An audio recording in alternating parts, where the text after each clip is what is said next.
जय श्री कृष्णा। राधे राधे।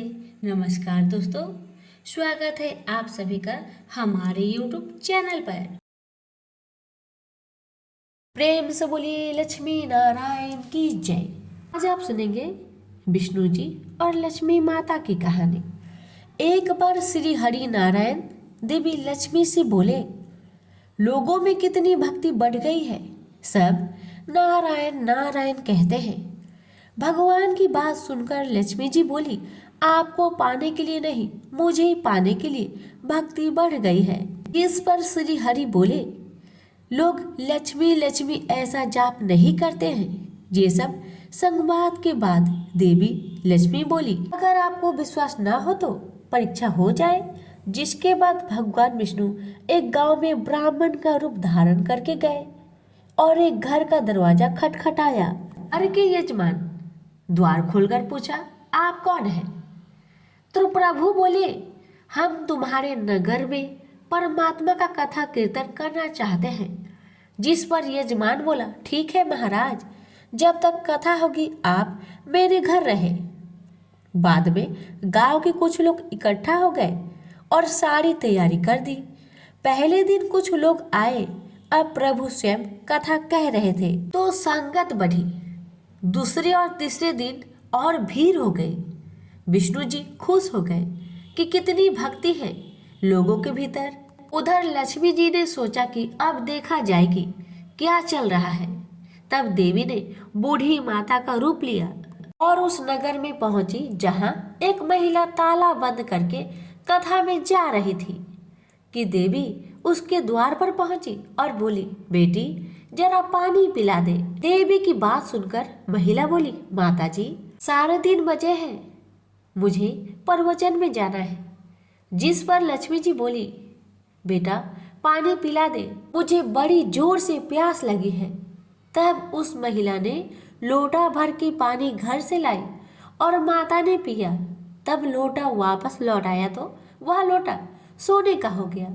यह देखकर महिला सोच में पड़ गई कि मैंने लोटा तो दिया था पीतल का, ये सोने का हो गई। ये जरूर चमत्कारी माता है।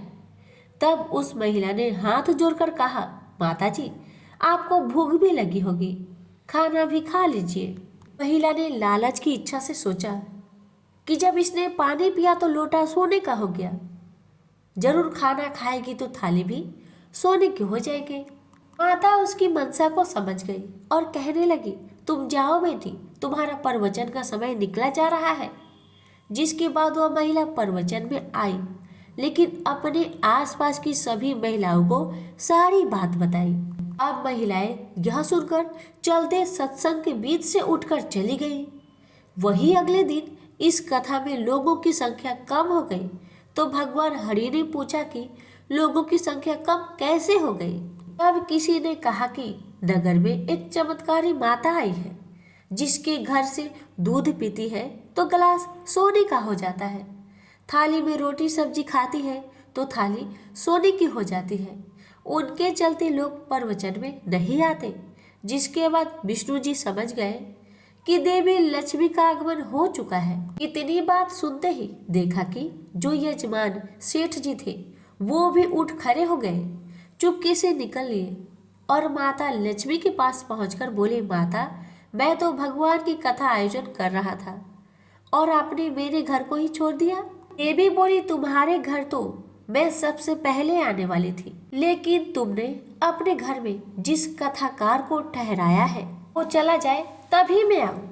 सेठ जी बोले, बस इतनी सी बात, उन्हें अभी धर्मशाला में कमरा दिलवा देता हूँ। आप जैसे ही भगवान कथा करके घर आए तो सेठ जी बोले, महाराज आप अपना बिस्तर बांधो और जाओ, आपके रहने की व्यवस्था आपसे धर्मशाला में कर दिया गया है। जिस पर महाराज बोले, अभी तो कथा के 2-3 दिन बचे हैं, यही रहने दो। सेठ बोले, नहीं नहीं, जल्दी जाओ, मैं कुछ नहीं सुनने वाला, मुझे किसी और मेहमान को अपने घर में नहीं ठहराना है। इतने में ही देवी लक्ष्मी आई और कहा कि सेठ जी आप थोड़ा बाहर जाओ, मैं इन्हें विदा करती हूँ। अब लक्ष्मी जी भगवान से बोली, प्रभु अब तो मान गए ना आप? देवी की बात सुनकर विष्णु जी बोले, हाँ लक्ष्मी, तुम्हारा प्रभाव दिखाई देता है, लेकिन एक बात यह देखी गई, तुम वहां जाती हो जहां संत धार्मिक अनुष्ठान करते हैं और साफ तरह से कमाई करने वाले लोग रहते हैं। इसका अर्थ है संत जहां भी कथा करेंगे आप वहां अवश्य आगमन करेंगे। इतना कहकर श्री नारायण ने बैकुंठ के लिए प्रस्थान किया। प्रभु के जाने के बाद अगले दिन सेठ के घर सभी गांव वालों की भीड़ हो गई।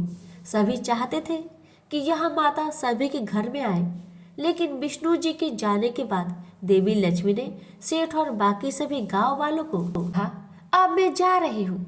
सभी कहने लगे कि माता ऐसा क्यों, हमसे क्या भूल हुई।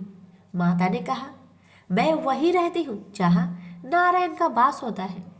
आपने नारायण को तो यहाँ से निकाल दिया, तो मैं यहाँ कैसे रह सकती हूँ। और माता भी वहां से चली गई।